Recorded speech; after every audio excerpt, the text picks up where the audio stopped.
We live in a time where masculinity is shamed and men don't know what it means to be a man. As a pastor and counselor, I've spent the better part of my life equipping and training others. My goal with this show is to translate my hard-earned experience into tools and tactics to help you become stronger as a man. This is the BraveCo podcast. I'm your host, Jason Vallotton.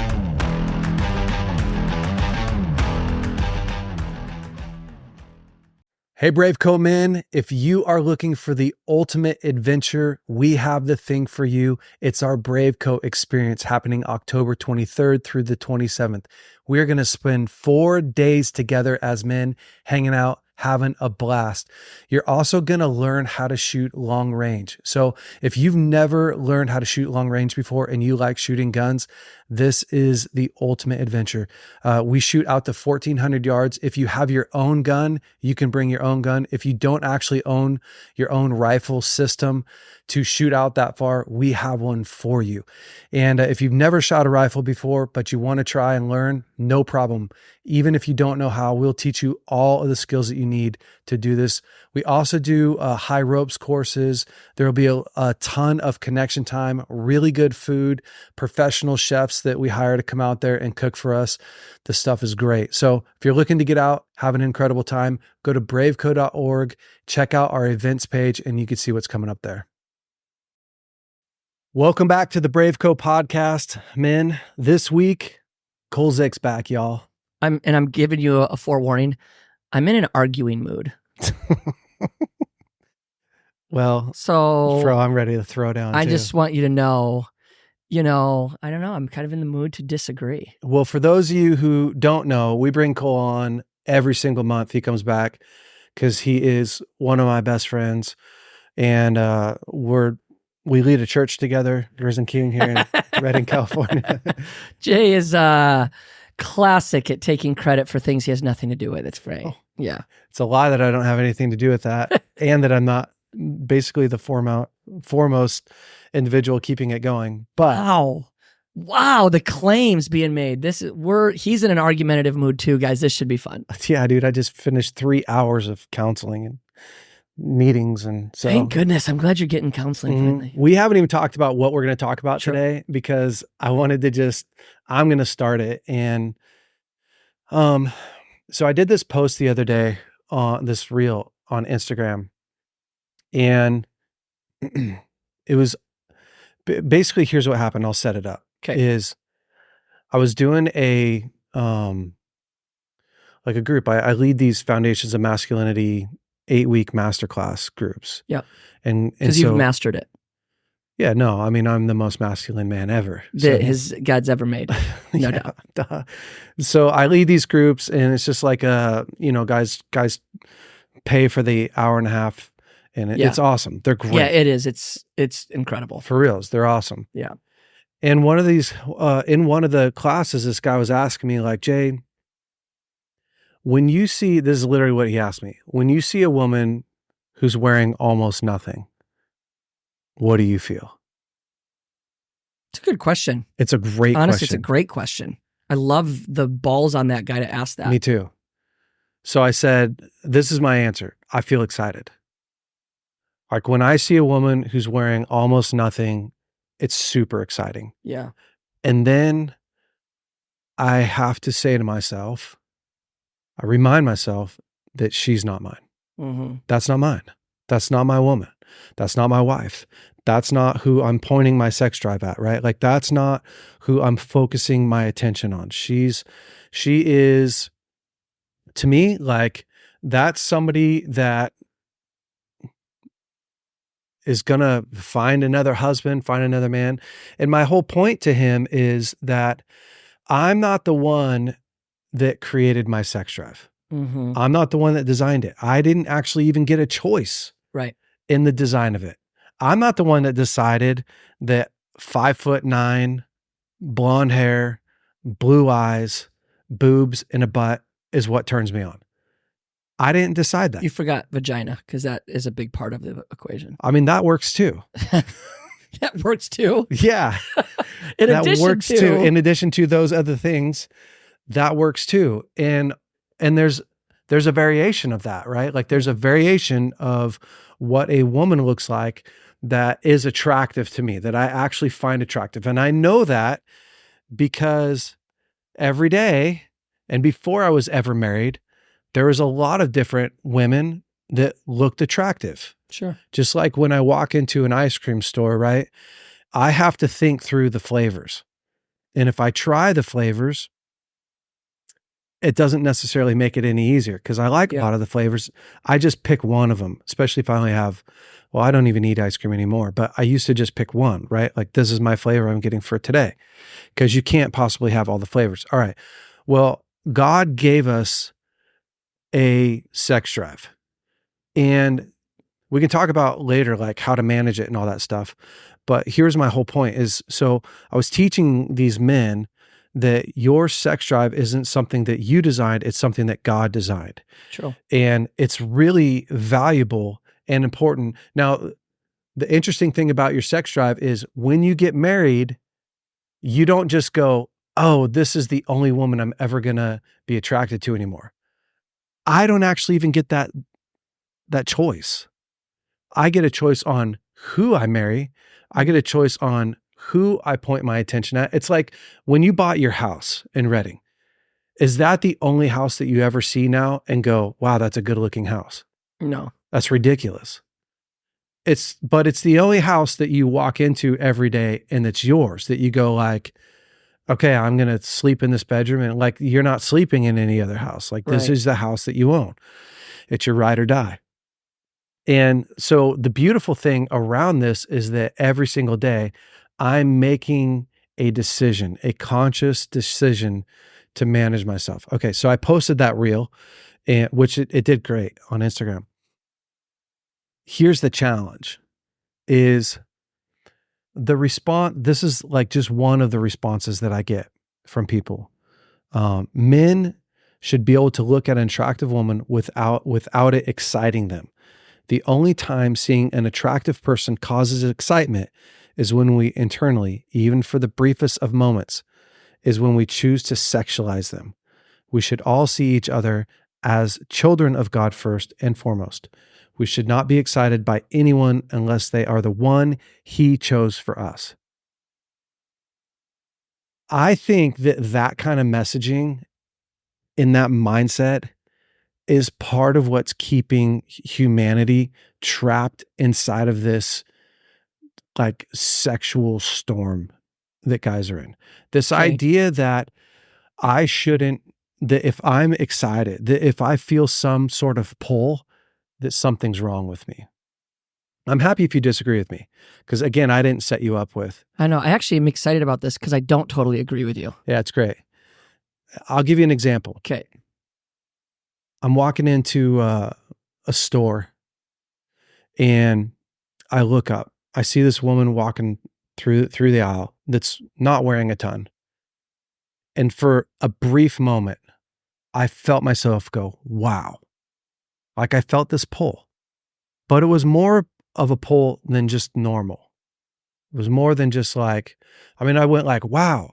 And the temptation was to like chase, to like win, to hunt her down. Like I wanted to win. And so I just stopped myself. Like instantly I stopped myself and I said, hey, are you doing okay? Everything good? And I had this moment, right? Like I'm standing and I just walked through the double doors and I'm thinking to myself like, hey, is everything good? You okay? And I started to go through like, what is creating this crazy pull? Is it just my sex drive? Because that's real, right? Mm-hmm. Like I have a sex drive. Yep. It's on. The fact that I have a sex drive means that I want to have sex. Like that's your sex drive. But then I kept going through and was like, no, my wife and I had sex the night before. And so it wasn't like just sheerly my sex drive. So what I eventually realized is, oh man, it's Thursday, and Thursday is my Friday. And it was at the end of a very long work week. You're tired, you're exhausted. Tired. I'd done a bunch of counseling appointments. And what I wanted adventure. I wanted something to win. I wanted something to chase. And I realized like what the exciting piece there was actually me needing to go out and fish, was me needing to go out and find an adventure. No problem. Now, did I sin? Was that a sin? What I felt a sin? I mean, I would say no. No, because to me, lust is the willful, right? It's the willful participation in telling a story of something that's not mine. Right. So the temptation, like it said, the Bible says that Jesus was tempted in every way, which literally means, people don't like this, but it literally means Jesus was tempted in homosexuality. Yeah. He was tempted to be with another man's wife. He was tempted to talk longer with a woman than what he should have. He was tempted to escape emotionally. I mean, he was tempted to overeat, whatever. Like, Yeah. if Jesus wasn't tempted then in every way, then he doesn't actually know what I'm going through. Yeah. Then he didn't actually die as me and for me. And so I really do. I think that we live in a culture, and I want to hear your thoughts, but when we talk about our sex drive, people have this idea that you should be able to dumb down your sex drive to this one person. And if you struggle with, no, if you have to fight to manage your sex drive for this person, then something's wrong with you. All right, Tag, you're it.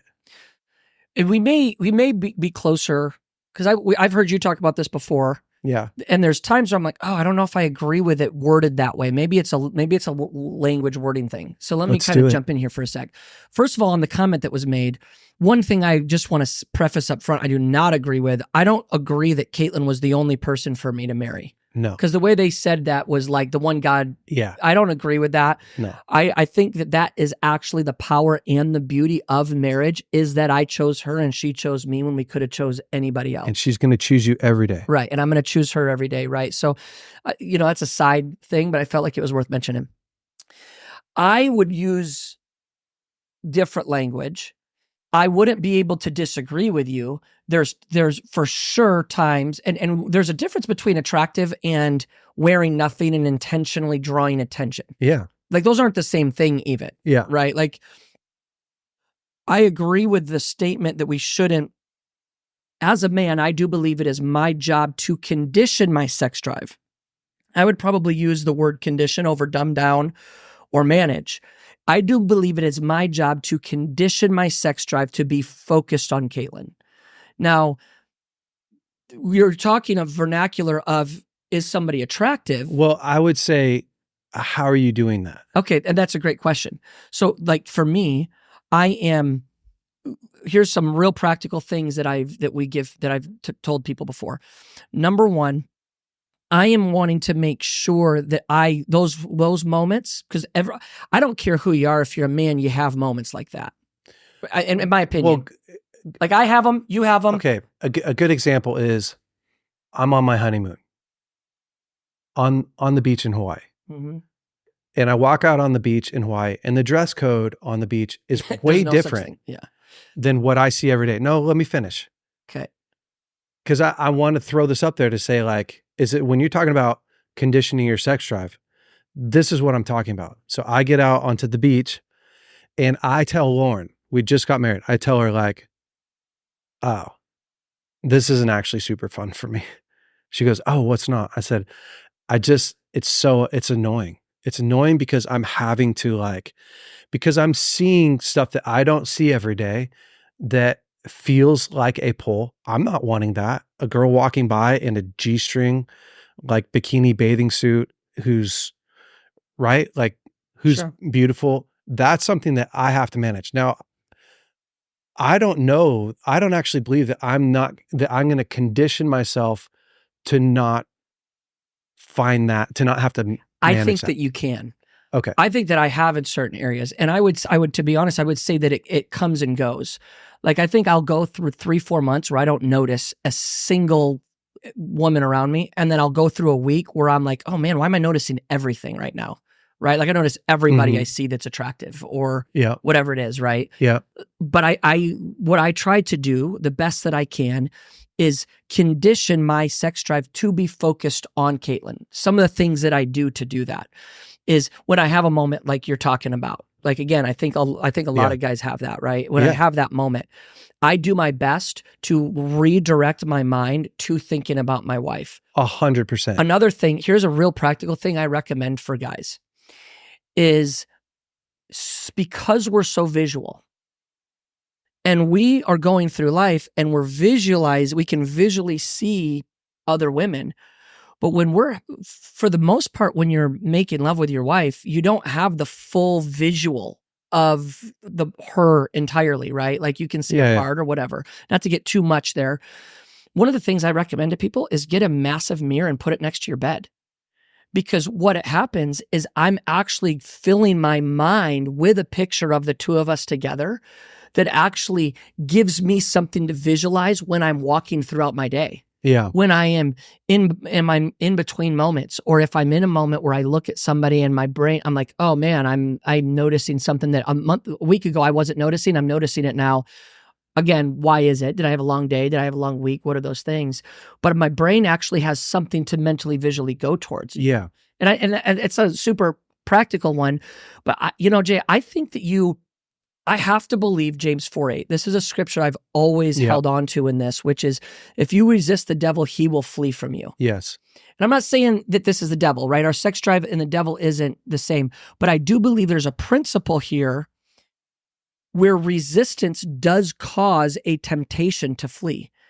And that when you look at that, and the next part of that verse is, come near to God and he will come near to you. So the way I've always understood that scripture is that I can actually condition myself to a point where, is it sin? No. But I think I could actually condition myself to a point where I'm not even tempted by it. And I know that I can, because I actually would say that a large part most of the time, I'm very easily, like Caitlin we'll be in public and Caitlin will point somebody out and I haven't even seen it. Yeah. She's like, oh, that person over there. And I'm like, what, where?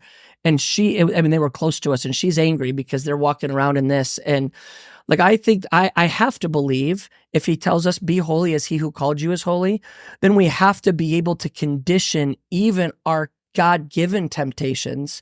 We have to be able to condition them towards a holy outcome and a holy manifestation. It means it can't always be temptation is just the thing I have to accept. I think that's part of when you're saying that, that's how I hear what you're saying, is that I just have to accept I'll always be tempted. That contradicts a bit of how I view God's instruction to me. Yeah. I think if he's telling me be holy as I am holy, that's something that's attainable. If I resist the enemy, he's going to flee from me. Come near to God and he will come near to me. I think I can condition my brain to actually decide what I'm attracted to. And the last part I would say to this is, the reason, the other, probably even a deeper layer of foundation of belief on this for me, is I am fully convinced human sexuality is a learned behavior. And what I mean by that is this. So instinct is like, for humans, it's breathing, right? It's you needed no instruction whatsoever to know how to do that. Even the young man that discovered masturbation, it wasn't innate in him. He wasn't doing it at 2. He had to learn what that is and how to do it. And they did a study. I think it was Science. This is probably 5 years ago that I read this. I can't remember the exact place I read this article. I think it was a science psychology website. Yeah. Where they actually tested to see if they could get somebody to be sexually conditioned to a neutral object. And so they took a man and a woman. Oh yeah, for sure. And they aroused them with a neutral, a non-sexual, everyday, the article didn't say what it was, but it was like a cup of coffee, whatever it is, like something that's not sexual. And they aroused them physically while they were looking at that the entire time. Well, the next time they come back into the room a week later, they introduce them to the neutral object. They're immediately aroused without anything arousing them physically. 100%. That tells me that my sex drive and my sexuality is conditionable. The challenge I think that we face right now is it is nearly impossible to not get some level of sexual messaging everywhere we go. Everywhere. So the amount of effort it takes to resist, you don't have to resist once in a day. You're not resisting twice in a day. You're not resisting 10 times in a day. Bro, you're Arnold Schwarzenegger. You are Arnold. You are Chuck Norris. You just in about a 30-second period had to fight off 25 guys all at one time that just circled and waited to attack, right? Yeah. And so my personal opinion on it, Jay, is that that's the challenge, is that we're having to do so much resisting so often that most of the time it breaks our will down. And by the end of the day at 5 o'clock, when we're tired at the end of the week, we're going home. And what was easy to do Monday isn't as easy to do Thursday. Yeah. Right. But I do believe, I have to believe, that we can get to a place where we're not a victim of temptation, or we're not at the mercy of it, but we could actually have a mind renewal enough that we could even conquer temptation, not just sin. Well, for me, I don't look at temptation necessarily as a horrible thing. And part of it is when Jesus went into the wilderness, it says the enemy tempted Jesus. It wasn't a bad thing that Jesus was tempted. Right. He overcame his temptations. Sure. And in this life, like, I don't think that we're going to rid ourselves of all these temptations.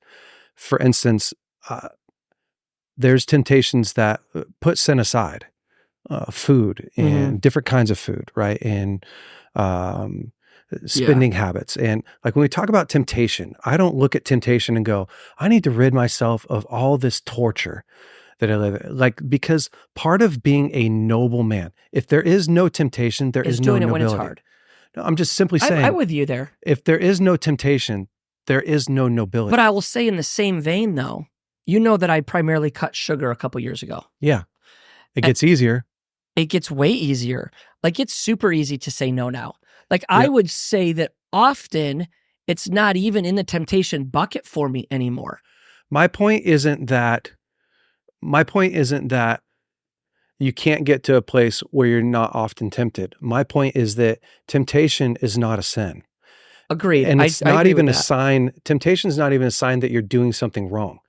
Temptation is a sign that you now have to manage something. You have to make a powerful decision. Because again, it's back to the angels are in a perfect kingdom. They have everything that they need. Yeah. And we're going to go to Adam and Eve as well. They have everything that they need, right? And they still somehow want more. They want more. Yeah. They make this decision. Let me finish. They make this decision. Now, without the ability to choose, if there was no temptation, if there was no desire, there would be no choice. Adam and Eve get in the garden, and God says, you can eat anything you want, but this what? But this temptation. Yeah. They walked past it every day. Was it a sin that they went, wow, that looks really good. Wow, I'd really like to have that. Wow, I wonder what that tastes like. That wasn't a sin. So you're proposing that temptation is required so that we've conquered something on a daily basis. I'm saying that temptation is a part of human life. It is a part of our everyday human life. Now, you can turn the volume up and you can lessen it, but I don't think that you're ever going to fully get rid of it 100%. I don't agree. Because to me, when it says resist the enemy and he will flee, it's not talking about, in my opinion, this isn't a verse that's talking about like, if you resist the enemy, then you're never going to have to resist him again. He's going to flee from you forever. This temptation's going to be gone for the rest of your life. It's like, I've never met somebody who lives like that. Holiness to me doesn't have anything to do with the fact that I don't have a temptation. Sure. You know, and that's a great point. Because I would agree with that. Jesus was holy and he was tempted in every way. I and don't if Jesus disagree was with that tempted part in either. every way, then how am I supposed to do something that Jesus wasn't even doing? Think of it from this angle, though. Okay. So I don't disagree necessarily with what you're saying. I wanted to argue. Now you can be holy. You can be holy and be tempted. I agree with that. I don't think temptation's sin. That has to be However, clear.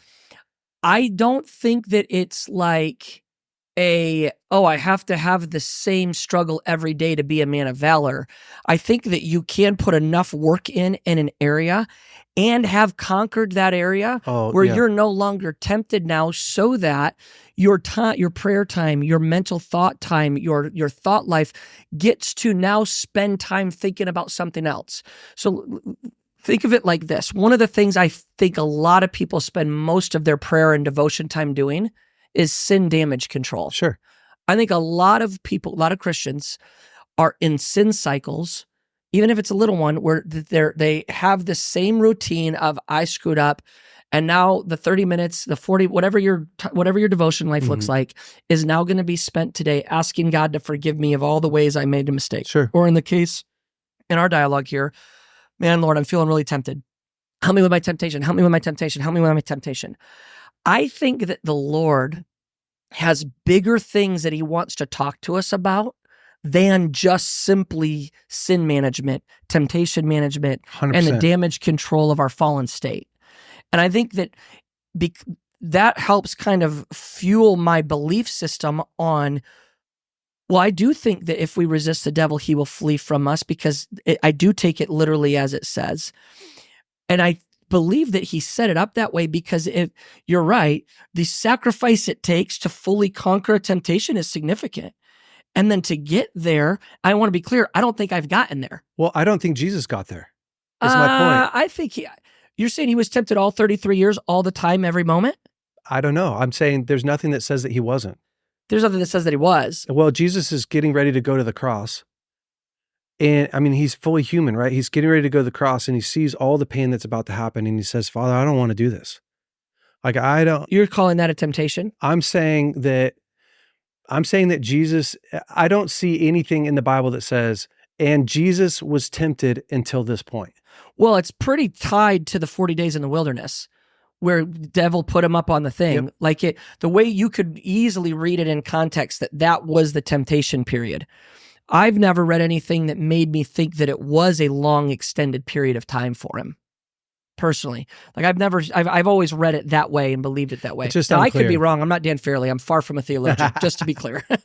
But and so like part of me feels like when I look at the way the Lord operates, I think that moment that Zacchaeus had with Jesus very likely burnt out not just his sin of stealing money, but I really imagine it burnt out the temptation to do it again.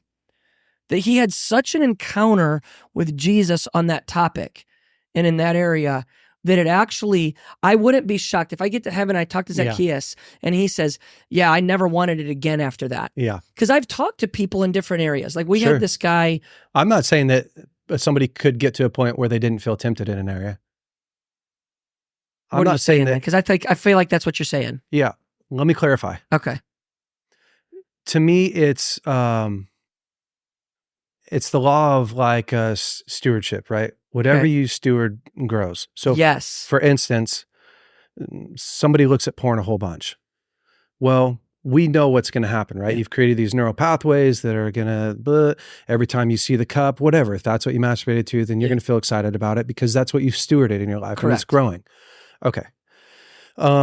You used to steal a lot. And stealing was something that you did all the time. And so you get into a store and you're like, wow. What I am saying is that part of managing your life is doing all those things. Part of managing your life is stopping the stealing, stopping the cheating, stopping the sleeping around, stopping the looking at a woman and sexualizing her, stopping the lusting. Right. The willful participation of, sin is lust in my mind. Yeah. All that stuff. Okay, great. And what does that do? To me, that turns it down. It's like when I eat healthy for a really long time, I don't have this unsatiable crave. Correct. Yeah. And when I sit in front of a steak, I don't go, man, I wish I was sitting in front of a bowl of Fruit Loops right now. I'm like, oh, I'm so stoked on the steak. Does it mean that there is no temptation at all for an ice cream every once in a while? It doesn't. In my mind, that's not my experience. I don't actually know. Here's my challenge. I don't know a human being. I don't know a guy who in all the areas of their life, let me just go through it, like the temptation to, like if you just go through the temptations, this isn't to me just about sexual. Sure. It's that, so when I hear you talk about You should be able to spend time with God uninterrupted, where I'm not battling all these other things. I think that we get to a point where I am so in love with you in this moment that that's what matters. Yeah. I'm and I'm so focused on that. Mm-hmm. I don't have a problem when I'm with my wife and we're having a great time going, like, I'm not fighting all these other thoughts. Sure. I'm saying when something comes in front of me, and I'm not even saying I'm right. I'm just saying, like, I actually think that that this experience in managing the sex drive and learning how to, and again, to me, I've stewarded this area in my life for so long. I haven't looked at porn since I was 16 years old. That was the last time. Yeah. Went through a divorce without looking at porn, without masturbating, like zero. Yeah. And I haven't lusted it in the sense of, like, I've had thoughts that I've had to battle. What I've heard Bill Johnson say a lot on this subject is, you can't keep a bird from landing on your head, but you can keep it from building a nest. That's great. I can't keep a thought. It's not actually real that I can keep thoughts away. Yeah. That doesn't happen. I get to decide whether or not that thought stays. Okay. Let me take, That's exactly what I'm saying. I don't know that we're honestly saying a ton different. Okay. Can I change the direction a little bit? Yeah. Because one of the things, and I think what even that person posting was trying to get at, that I think is a valuable discussion on this topic, though, taking it fully back to sexual temptation for a second. Okay. And when you see a woman that's attractive to you or wearing nothing or XYZ, I grew up believing, because I think I can't point to a moment or a service, but I feel like I was told this, that it's the woman's job to dress appropriately so that I don't lust. Yeah. Yeah. Right. No, like, I think that was a pretty clear narrative that I grew up believing. Again, I don't have like a moment or a service, whatever. And now that where I'm at and the way that I view my personal spiritual responsibility, and as a pastor and a leader, my responsibility as a pastor and a leader, and my responsibility to my wife and my responsibility to my kids, I actually, and I think this is what the person was posting was trying to get to, is I actually do believe it is fully 100% my responsibility to guard my thought life and my eye gate. 100%. I don't think and sometimes I think perhaps, I wasn't in the masculinity, I didn't hear that part of the masculinity question you're talking. I think that you, Jay, when you talk about this, are so vulnerable, open, and raw. People, number one, aren't used to that from a spiritual leader. And the manner in which you talk about it can make it seem like I wanted to go hunt her down because it was in me. It almost immediately turns it into, oh, this he's just a game chaser, right? Which I know you're not. You know you're not. Laura knows you're not. Anybody that knows you. But I think that what that guy was addressing was, hey, this is our job to guard our mind. This is our job to guard our thought life. Whatever level of management your sex drive can have. If you're like me and you think I can get 100% to the right place, maybe I'm going to be 75 before that happens, but I think I can do that. I love it. You're like, I don't know that you can ever happen, but you can lower it wherever you're at. I think the big thing that's important to say is I think it is 100% my job to have the right thoughts about all of the women around me. Like the Bible says, don't covet your neighbor's wife. Mm-hmm. Well, why does it say that? Because it's tempting to do that. Yeah. When the 10 commandments, like, yes, you have these commandments because there's temptation. Like, the human experience is an experience of navigating through these things in your life that are tempting, that you have to, again, it's nobility, right? Like, our forefathers, Adam and Eve, are walking through the garden and they're just like, God dang, man, I'd really like to try that fruit. Yeah. I would really like me some of that. The angels are up in heaven. They're going, I would like a little bit more power, a little bit more prestige than what I'm experiencing now. My experience on earth is that the guy who came, and as the God who came to save us all from this world, also battled temptation Yes. the same way that I'm battling temptation. And I go like, oh no, he's winning this battle. Like the fact, if Jesus wasn't tempted, then it would not be miraculous Yeah. that he got all the way to the cross. Right. I actually think that Jesus was tempted Agreed. all the way to the cross. And that's the miracle. To the last second. He was tempted when they gave Jesus, when they saw that Jesus was in a ton of pain, they put gall in his mouth, which for everyone to know, gall is a painkiller. That was tempting for Jesus in my mind. Yeah. Jesus made a decision. I am not going to numb this pain. Sure. When I say I forgive you, I'm going to say I forgive you fully awake, fully alive, fully present, and I'm going to make a decision to spit out this gall, this wine, whatever. To me, I think that there's a spectrum. Temptation has a spectrum. Listen, some days you have great days. You sleep well. You're super connected with your wife. You feel life's going really good. You're feeling awesome. And it's just less tempting. It's like as if you eat a full steak. After Thanksgiving, you're full, man. Somebody goes, hey, you want pumpkin pie? You're like, I'm good, dude. I just ate so much. You come off of a 3-day conference where you're just cramming. You haven't eaten much. I'm burned out. I'm tired. When you fast, what do you feel? Yeah, you're hungry. Freaking tempted. You're not just tempted for good food. It's part of what creates nobility. My whole point in this, which I know that we're saying close to the same thing, and it's not when, this is why I wanted to do this, is because I think that,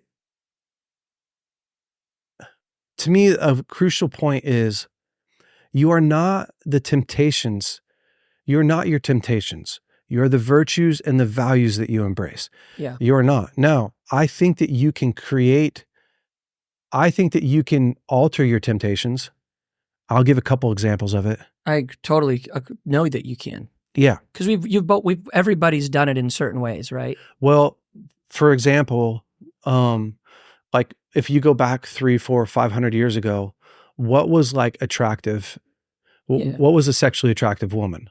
Voluptuous. Yeah. Heavy. Different body type than has been American. Yeah. Heavier. Yeah. Or white, like pale skin. Yeah.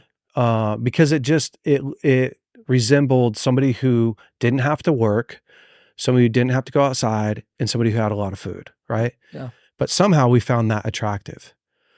Well, so I'm not even saying that I'm deciding that this is attractive, because I don't think anyone would go, yep, I'm going to decide today that this BraveCo cup is attractive. But we're conditioned to it. Yeah, based over on time. Culture, environment. But to me, that's not even an evil thing. That just is a thing. It's just how life goes. My whole point is, it doesn't make you more or less spiritual because you face a temptation. I don't think, I'm not trying to say that either. I know you're not. What I think that the point that he was trying to make is, He's a she. My eyes, my responsibility, my thought life, my responsibility. If I could sum it up, my spirit, my responsibility, where I think that that men have allowed the sexualization of culture to be the excuse for our downfall for a long time. 100%. And I think that the reality of it is most men aren't willing to be as honest as you, Jay. I don't know very many men that on their honeymoon would tell their 24-hour-old wife, we need to leave the beach. Why? Because I'm looking around and this is hard. I actually didn't even tell her I need to leave. I just said, hey, I'm having to manage myself a lot. And she said, oh, I'm really sorry about that. And honestly, opening up to her was so helpful. But I don't know, like it's a small group of guys that are willing to go to that level. But that's why I want to talk about it. Because I think the shame of somebody saying, you shouldn't feel this way. A man shouldn't feel tempted for another woman. Yeah. You shouldn't feel anything is my whole point. I'm not saying today. They shouldn't. I'm not making the statement that you shouldn't feel tempted. I'm making the statement that I believe God will empower us to the point where we're not constantly having to deal with temptation. And I think that because if we could like almost wrap it up in a sense of, I think a takeaway is whatever level of management, conditioning, whatever language you want to use, I think it's our responsibility as for those that are married, it becomes my responsibility as a married man to, as far as I can on earth, focus all of my sex drive towards my wife on a daily basis, whether I'm with her or whether I'm not, whether I'm full, so to speak, or whether I'm starving, whether I'm exhausted or whether I'm full of energy. I think it becomes my responsibility to, and you can't avoid working with women. It's everywhere you go. And so especially as pastors and leaders, I think it becomes even more critical that I have done a thorough, intentional, and as complete of a job as I can on this side of heaven. To condition my drive to be towards Caitlin, to honor her, to honor my kids, to protect what God has called me to do, to honor the women around me, but most of all, to honor the Lord. Yeah, my whole point is when we get to heaven, we're still going to face temptation. I don't know if I can totally buy into that statement. Well, a third of the angels fell and they were in heaven. And also, God doesn't want people who aren't, I mean, God wants you to choose him. This is now we're moving into eschatology. Here we go. Right. Okay, well, here we go. I mean, we have to close it down. Yeah. That's a podcast coming next time. Probably not, actually. We're probably man, we should do this. What I love is back to what you steward grows. Yes. That I agree with. And that's what the point I'm making is if what I steward grows, that means I can steward the right thought life.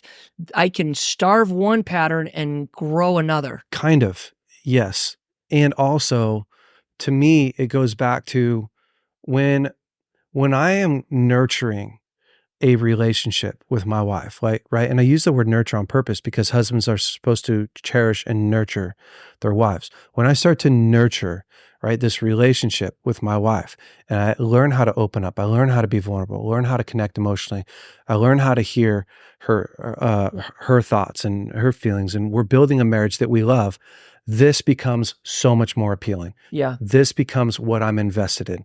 This becomes, and I learn how to manage my tired. I learn how to recharge. Now I'm not a starving man every day leaving my house. Yeah. I'm full. What am I full of? I'm full of love. I'm full of investment. I'm full of purpose for us. Yep. It makes it a fair fight. Yeah. It makes it so that it's the same way. Like I eat breakfast. I eat a good breakfast in the morning. I eat a good lunch. I plan ahead for my meals so that I don't have to fight off, oh God, I got to make the right choice today. It's not a temptation to eat a candy bar anymore in the same way that it was 20 years ago for me. If I don't steward myself well, if I don't be mindful of what I'm putting in, that stuff becomes a really hard fight. Yeah. And to me, like it's back to... I'm with you. We're on the same page. Yeah. The crux is condition yourself so you're never tempted ever again in your life. And then you'll be fine. Then you'll be fine. I think that's great. Yeah. It's a good combo. No, it's awesome. And because I really want to change the way that men are seeing their sex drive. I think there's so much shame. Yes. And I agree.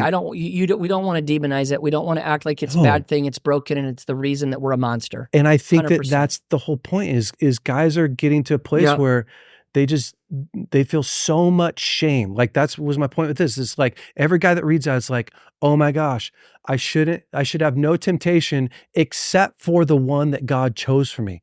It's like, where's that in the Bible that I shouldn't have any temptation for another woman except for that wasn't David's experience. And he's a man after God's own heart. Like David's experience was way different and we don't have to go there. I know where you're going. I mean, I want to remove shame from men. Agreed. And I don't empower think them. I guess the only vernacular difference when you conclude all of it from me and you is I agree that it's not a shouldn't, but I do think it's a could. I think you could get to the point where you don't have that. I don't think it's a matter of Yeah. if you're a good man. If you're it's not a do or don't good man. I don't think it's, are you, like, I agree with you. It's not the shoulds. It doesn't determine who you are. It's not an identity marker if you have or have not removed temptation, but I do think you can. Love and that's it. my final statement. All right, man. Hopefully this was fun and helpful for you. And listen, do like Cole and completely eradicate. I did not say I've done that. I'm kidding. I did not say that's happened. Love you guys. See you next week. Hey guys, thanks so much for listening to the BraveCo podcast. If you like this podcast, would you please rate it, review it, leave us a great comment. And if you like this episode in particular, share it with your friends and family. That helps us to spread the word. Guys, stay brave. We'll see you next week.